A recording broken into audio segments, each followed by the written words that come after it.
Those who understand feng shui know that when moving a coffin and relocating a grave, the greatest taboo is letting the coffin touch the ground. Once a coffin touches the earth, it is believed to absorb the energy beneath it. And from that moment on, misfortune begins to follow. In lighter cases, dark energy clings to the living, but in worse cases, the restless spirit may return for revenge. This unforgettable scene comes from the 2025 Vietnamese folk horror film The Corpse, also known as Quỷ Nhập Tràng. The film was inspired by real folk beliefs and local legends, and it quickly became one of the most talked about Vietnamese folk horror films in Southeast Asia. Created by the original team behind Mekong River Ghost, it is deeply rooted in Vietnam's mysterious burial customs and forbidden legends. There is almost no unnecessary warmth in the film. What it gives you is an evil force closing in step by step, a suffocating sense of dread, and a terrifying mystery buried among countless graves. Some foreign viewers even called it the Vietnamese version of Exhuma. The story begins in a small village in Vietnam, where almost every household makes a living from the funeral business. Because of this, the villagers have always been fearless when it comes to ghosts and spirits. The female lead, Nu, is the village mortuary worker, and her job is to dress the deceased before burial. She has seen almost every strange thing that can happen around the dead. Sometimes, during the dressing process, the deceased suddenly spits out red fluid, and in worse cases, it even lands on her face. But in Nu's eyes, all of this is nothing more than post-death muscle spasms. Besides preparing bodies for funerals, Nu's biggest hobby is gambling, but she wins very little and loses far more, leaving her family buried in debt. Just then, a wealthy man takes interest in a piece of land owned by her family. After discussing it with her husband Quang, Nu decides to sell the land and use the money to pay off their debts. So the next day, Quang brings a feng shui master and the buyer to inspect the land. The feng shui master pushes his ritual tool into the soil, as if checking the hidden energy beneath the land. But after several tries, the tool will not go in at all. When he bends down to listen, strange sounds can be heard from below. The feng shui master senses that something is wrong. He pushes aside the weeds and thrusts the tool down hard. But several eerie cries suddenly echo through the air. The scene sends a chill through Quang and the buyer. The feng shui master takes out his compass, and the needle spins non-stop before locking onto one spot. Clearly, the grave is right where the ritual tool was inserted. Phải cái mộ đằng kia không? Hay là cái này?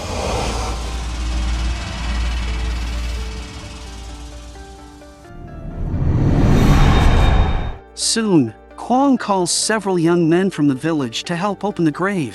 One of them is Ka, who also loves gambling and is drowning in debt. The other is Ben, the village folk healer, and whenever there is money to be made, he is always the first to show up. The group sets up an altar and begins the ritual. After offering prayers to the heavens, they knock on the grave 3 times. The first knock seals fortune, the second suppresses evil energy, and the third locks the soul in place. Then everyone begins digging, and before long, the coffin is uncovered.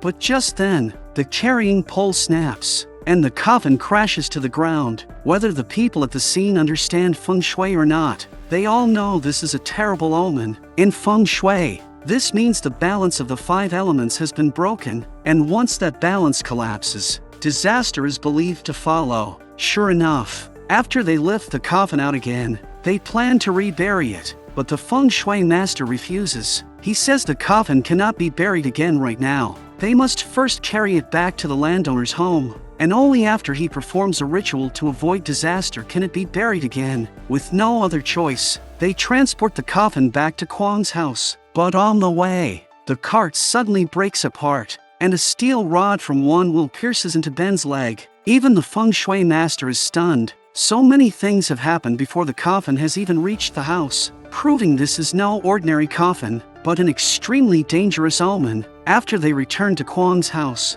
everyone opens the coffin, but there is no body inside at all. Instead, there is a wooden effigy covered with layers of paper talismans. Tao nghe ông bà nói á, cái tượng mà dán bùa kiểu này á là để người ta chấn đó. Cái gì mà ghê vậy ba?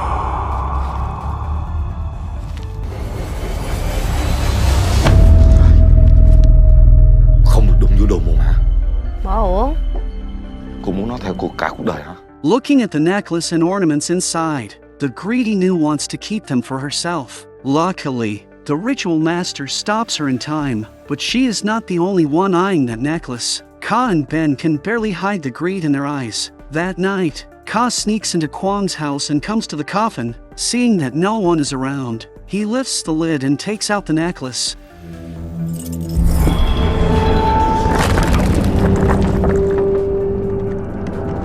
But the sight inside terrifies him so badly that he immediately closes the lid. Because he has done something guilty, he does not dare tell anyone what he saw. What Ka does not know is that Ben, who also came to steal the necklace, has already seen everything. After getting the necklace, Ka runs to the gambling house, hoping to exchange it for money. He feels that selling it for only 5 million is too cheap, but after hesitating, he still agrees. Just then, he notices a figure in the corner. At first, he thinks his eyes are playing tricks on him, but when he looks again, the figure is walking straight toward him. Ka is so frightened that he turns and runs. When he reaches a bridge, something seems to take control of his mind. He falls straight into the river and loses his life on the spot. By the next day, the news has spread through the village. Quang rushes to the lakeside and sees everyone lift Ka's body from the water. Meanwhile, Ben stands nearby, as if secretly planning something.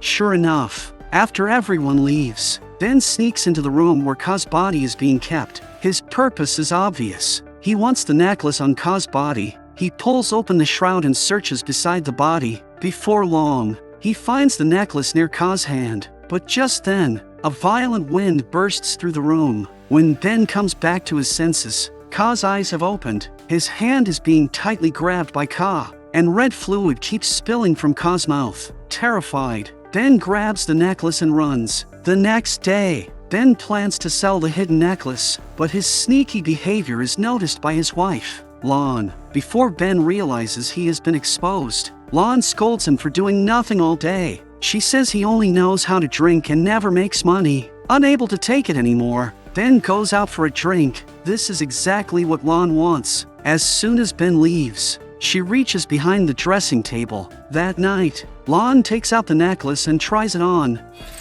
Đẹp kinh đó mà. Hay là ổng mua tặng sinh nhật mình ta?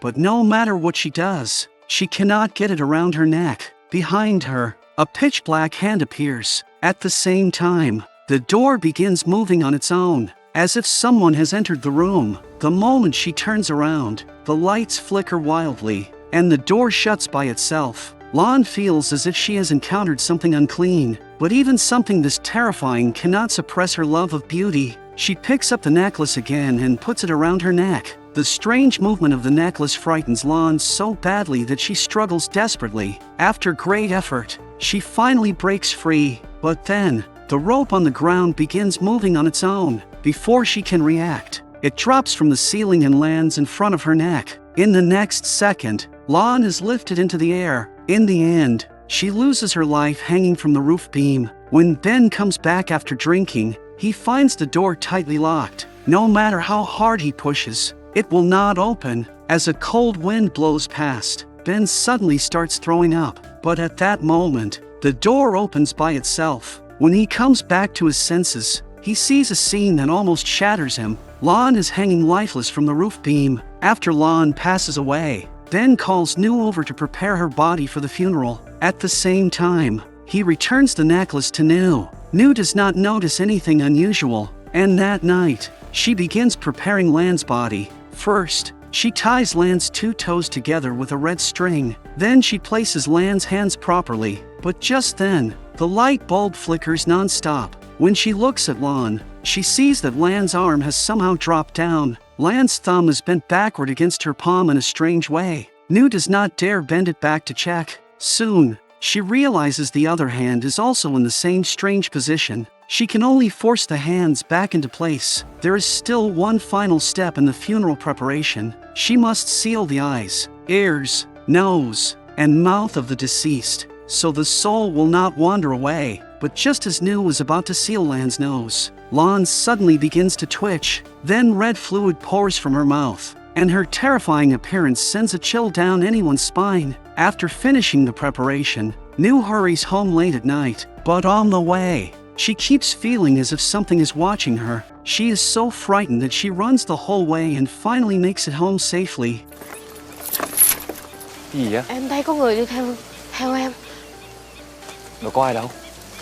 Thôi vô anh ơi, vô. What she and Ben do not know is that right after they leave, a shadow behind them is staring closely at them. The next day, Quang comes back after work. He says there will be a temple fair that night and wants to take Nu and their son there together. Nu dresses herself up and puts on beautiful lipstick. Seeing how beautiful she looks, Quang gives her a passionate kiss. After the kiss, Quang goes outside to wait. Meanwhile, Nu takes the necklace out of the drawer, puts it around her neck, and goes with Quang to the temple fair. Just as they sit down to eat, Nu sees a messy-haired figure appear in the distance. She is so frightened that she spills the food onto her clothes. When she looks again, the figure has disappeared. Nu thinks it was only a hallucination, so she goes to the restroom to clean her clothes. But as soon as she comes out, she finds that her son is gone. She seems to see a woman carrying him away. In panic, she quickly chases after them. Before long, she arrives in a deserted wilderness. Nu calls out everywhere, but no matter how hard she searches, she cannot find her son or the woman.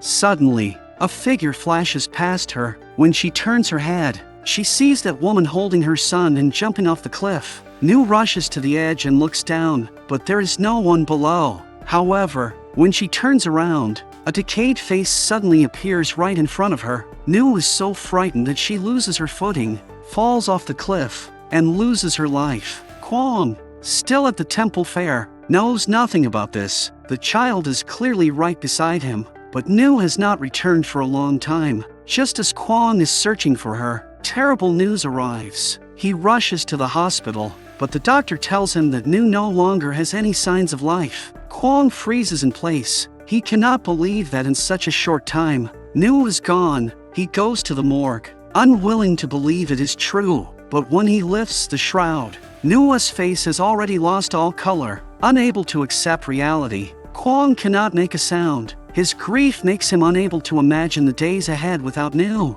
All he can do is stay quietly by her side. Just then, a nurse asks him to sign the hospital paperwork to claim the body, but as soon as he leaves, thunder roars across the sky, and violent wind sweeps through the room. Red fluid begins to flow from Nu's mouth. Just like the others, the curtains are blown open by the wind. A bat smashes through the window glass and flies straight into Nu's mouth. Nu opens her eyes, and her entire body begins to undergo a strange change.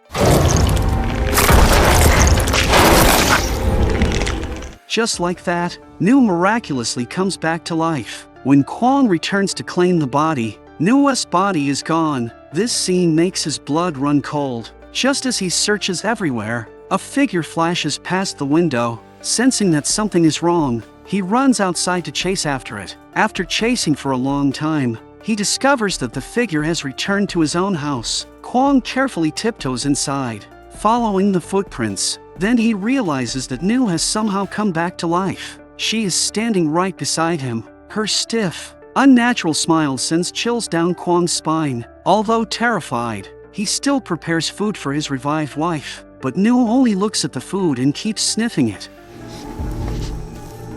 Vợ. As soon as she speaks, Quang suddenly collapses to the ground. When he wakes up again, Quang carries her to the bed and wipes the stains from her body. The moment Quang touches Nu's hand, he realizes something is wrong, because her hand has no warmth at all, only a bone-chilling coldness. This frightens Quang, so he tries to warm her hands, hoping to help her regain a little body temperature. The news that Nu has passed away has already spread through the village. Now that the body is missing, and no one has seen her buried, everyone finds it strange. So one man goes to Quang's house to see whether he has secretly buried her. Meanwhile, Quang wakes up and discovers that Nu is gone. He searches everywhere and soon sees her crouching in a corner, as if she is eating something. Quang ơi!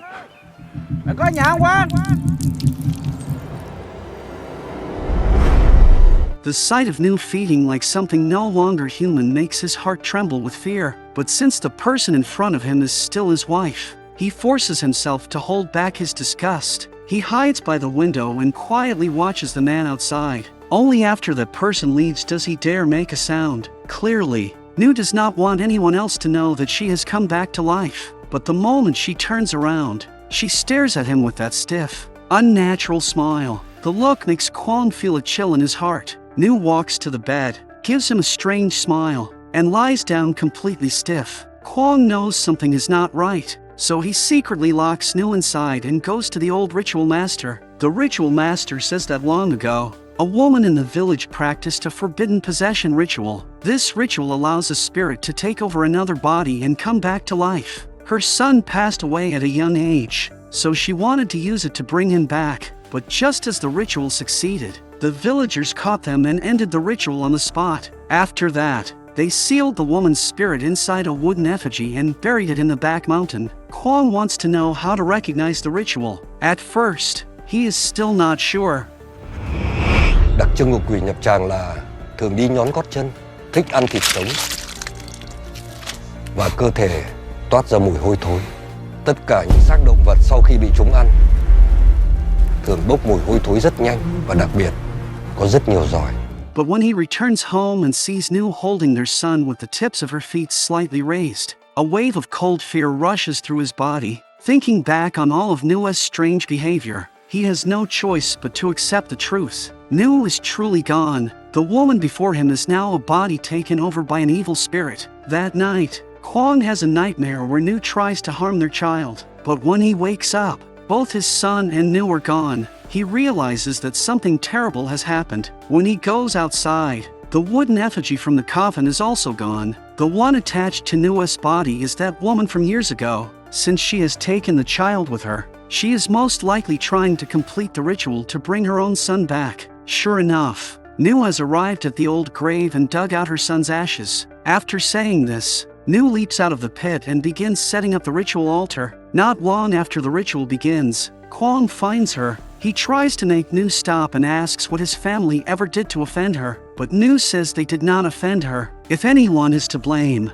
it is only because the fate of Nu and her son matches perfectly with hers and her son's. After saying that, she continues the ritual. Quang rushes forward to stop her, but Nu throws him away. Desperate to save his son, Quang endures his injuries and rushes at her again, but his strength is useless against her. Fortunately, the ritual master arrives and saves Quang. It turns out that the moment Nu tore open the seal on her son's ashes, the ritual master sensed the disturbance, but the ritual master is no match for Nu. After only a few exchanges, he is knocked down. After dealing with him, Nu begins searching for Quang and the child. As soon as she returns home, she discovers that Quang has set up a crossbow. The moment Nu shows herself, Quang fires, and the bolt hits her directly. But Nu acts as if nothing happened. She slowly pulls the bolt out. Quang is so frightened that he hides. He knows Nu's target is the child, so he sets up 2 hunting traps inside the room.